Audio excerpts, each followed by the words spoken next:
Hello everyone, welcome back to another video. তো আজ কথা বলবো একটা কিছু লেটেস্ট আপডেটস নিয়ে। তো প্রথম যে আপডেটটা নিয়ে কথা বলবো সেটা হচ্ছে যে জুনিয়র এনটিআর এর আপকামিং ছবি ড্রাগন বলে ছবিটা, যে ছবিটাতে পরিচালনা করবে হচ্ছে প্রশান্ত নীল।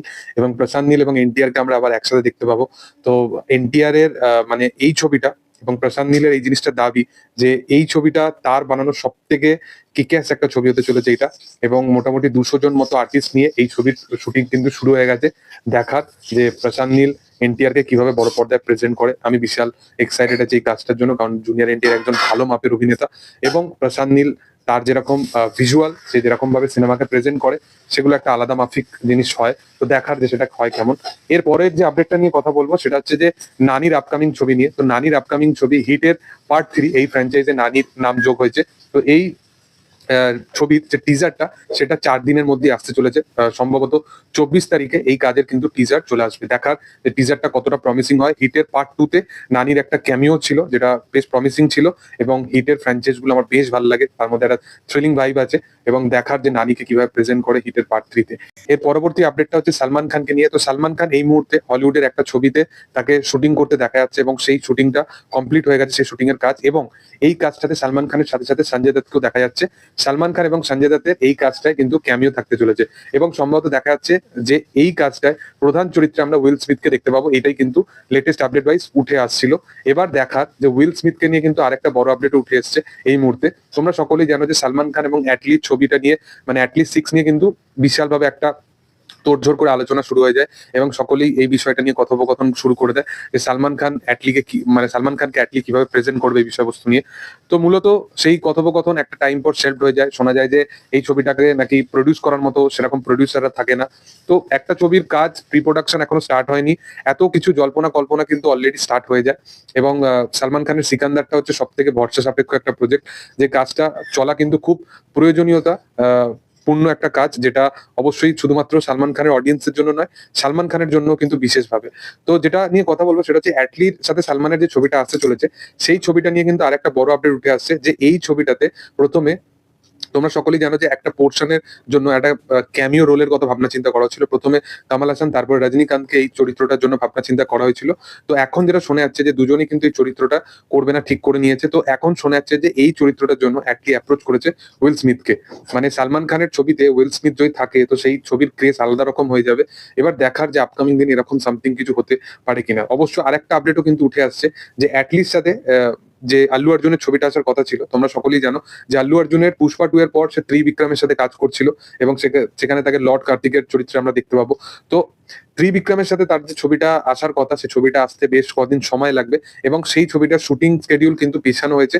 তো সেই কারণে যেটা শোনা যাচ্ছে যে আল্লু অর্জুনের আপকামিং ছবি কিন্তু অ্যাটলির সাথে হতে চলেছে। তো এই মুহূর্তে আমার মনে হয় না যদি অ্যাটলির সাথে আল্লু অর্জুনের ছবি শুরু হয়ে যায় সেটা কমসে কম 1 বছরের একটা স্কেডিউল, তো অবশ্যই সময় নেবে।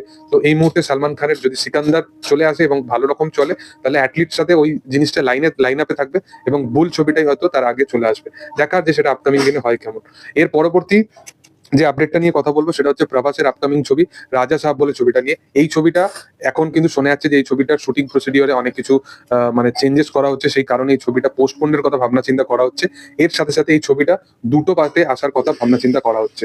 ছবিটা এখন স্টার্ট হয়েছিল, তারা ঠিক করেছিল যে একটা পার্টের মধ্যেই আসবে, কিন্তু ছবিটাকে তারা আবার সিকুয়েল বানানোর ভাবনা চিন্তা করছে। দেখার যে এই ছবিটা একটা হরর জনার কমেডির ছবি, তো সেটা কিরকম ভাবে ওয়ার্ক করে এবং প্রভাসকে ফার্স্ট টাইম এরকম সামথিং কিছু করতে দেখবো আটকে কিছু। তো দেখার যে সেটাই তাকে কিরকম ভাবে প্রেজেন্ট করতে পারে। এর পরের যে আপডেটটা নিয়ে কথা বলবো সেটা হচ্ছে ছাবার বক্স অফিস কালেকশন নিয়ে। তো ছাবা কিন্তু ডে বাই ডে ভালো বক্স অফিস কালেকশন করছে এবং সোমবার দিন এই ছবিটা প্রায় 24 কোটি এবং মঙ্গলবার দিন প্রায় 25 কোটি এবং বুধবার দিন এই ছবিটা যে বক্স অফিস কালেকশনটা করে সেটা প্রচন্ড আনএক্সপেক্টেড একটা বক্স অফিস কালেকশন ছিল। এই ছবিটা ওয়েনেসডে নন উইকেন্ডে প্রায় 32 কোটি টাকা মতো বক্স অফিস কালেকশন করে, যেটা একটা হিউজ কালেকশন। এবং আজকেও যেটা আর্লি এস্টিমেট উঠে আসছে সেটা প্রায় 15 কোটির কাছাকাছি। মানে এই ছবিটা আজকে টোটাল ডে কমপ্লিট হয়ে গেলে প্রায় 20-25 কোটি টাকার মতো কালেকশন কিন্তু আবার করতে চলেছে। ছবির অলরেডি কিন্তু এই সপ্তাহের মধ্যে কিন্তু 200 কোটি প্লাস কিন্তু কালেকশন করতে চলেছে। ট্রেড অ্যানালাইজার এক্সপার্ট যারা আছে তারা কিন্তু এই কথাটাই বলছে। দেখার যে ছাবা ছবিটা, যেটা নিয়ে এক্সপেকটেশন আমি অনেকটা রেখেছিলাম, বাট তার থেকে অনেক গুণ বেশি কিন্তু এই ছবিটা ডেলিভার করছে, কালেকশনের দিক থেকে হোক বা সিনেমার দিক থেকে হোক। দেখার যে আপকামিং দিনে আরো কত কি বেটার। পরের যে আপডেটটা নিয়ে কথা বলবো সেটা হচ্ছে প্রভাসের আপকামিং ছবি নিয়ে, ফজি বলে সিনেমাটাকে নিয়ে, যে ছবিটা নিয়েও কিন্তু অডিয়েন্সের মধ্যে বিশালভাবে অ্যান্টিসিপেশন ক্রিয়েট হয়ে আছে। তো এই ছবিটাতে প্রভাসের অপোজিটে যার কথা ভাবনা চিন্তা করা হচ্ছে সেটা হচ্ছে আলিয়া ভাট। দেখার প্রভাস একজন ভালো মাপের অভিনেতা, তাকে জাস্ট ঠিকঠাক ভাবে প্রেজেন্টেশনের দরকার, এবং আলিয়া ভাট খুব ভালো একজন অভিনেত্রী। তো দুজনকে মানে একসাথে প্রথমবারের মতো যদি বড় পর্দায় দেখা যায়, তো সেটা কিরকম প্রেজেন্টেশন হয় সেটা হচ্ছে দেখা।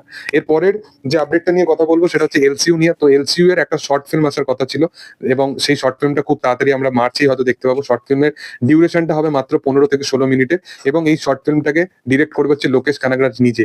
দেখার যে শর্ট ফিল্মটা হয় কেমন, আমি তো বিশালভাবে এক্সাইটেড আছি। এবং এই শর্ট ফিল্মের মধ্যে এমন কিছু তথ্য দেখানো হবে যেগুলো অ্যাকচুয়ালি আমরা এলসিইউ এর যে ফ্র্যাঞ্চাইজ গুলোকে ফলো করছি, সেখানে কিছু কিছু কোশ্চেন আমাদের মাথার মধ্যে ছেড়ে গেছে যে এই জিনিসটা কেন হলো, এই জিনিসটা কেন হলো, সেই কোশ্চেনের আনসার গুলো এখানে দেখানো হবে। তো দেখার যে শর্ট ফিল্মটা হয়। এর পরের যে আপডেটটা নিয়ে কথা বলবো সেটা হচ্ছে শাকিব খানের এই বেশ কিছুদিন আগে বাংলাদেশে মুক্তি পাওয়া ছবি দরদ বলে ছবিটা, যে ছবিটা একটা ডিসেন্ট কালেকশন করেছে বাংলাদেশে, এবং তার প্রিভিয়াস তুফানের কালেকশনটাকে বোধহয় বিট করতে পারেনি। তো দরদ ছবিটা ইন্ডিয়াতে আগামীকাল রিলিজ হচ্ছে। আমার বেশি আশা নেই এই ছবিটার প্রতি। এই ছবিটা বিশাল কিছু কালেকশন করে, ছবিটা আমি অলরেডি একবার দেখে ফেলেছি। আমার সেরকম কিছু ছবিটা প্রমিসিং কিছু মনে হয়নি। দেখার যে বাংলার অডিয়েন্স বা এখানকার অডিয়েন্স কিরকম কি সেই ছবিটাকে রেসপন্স দেয়। তবে আমার মতে এই ছবিটা আর সেই রকম হাইপটা নেই, যেটা রিলিজ হওয়ার সময় যদি ছবিটা মুক্তি পেতো একসাথে, তাহলে হয়তো আরো বেটার পারফরমেন্স ছবিটা করতে পারতো।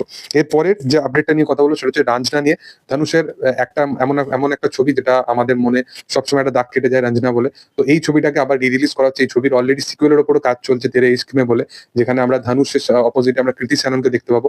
দেখার যে সেটা কেমন হয়। তবে রাঞ্জনার রিলিজ কিরকম রেসপন্স পায় সেটাই হচ্ছে দেখা।